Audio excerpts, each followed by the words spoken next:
मुंबईतील पहिला tree top walk पर्यटकांसाठी खुला करण्यात आलेला आहे। मुंबईत आणखी एका पर्यटन स्थळाची भर पडली। हिरव्या झाडीतून निसर्गाची किमया अनुभवण्याची संधी आता मुंबईकरांना मिळते।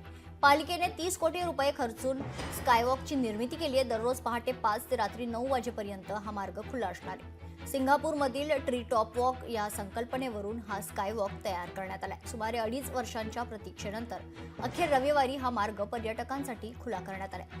संपूर्ण मार्गावर लाकडी फलाट, लाकडी कठडे, लाकडी रेलिंग, दुतर्फा आधार देणारे खांब अशा पद्धतीची रचना या मार्गावर करण्यात आली आहे। रात्री अंधारात केलेल्या लाइटिंगमुळे या मार्गाचं सौंदर्य आणखीन उफाळून निघते।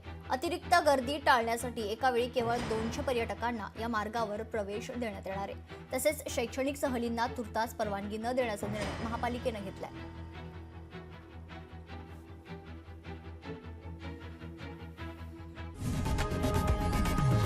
लोकशाही मराठी ऐका, पहा, जागरूक रहा।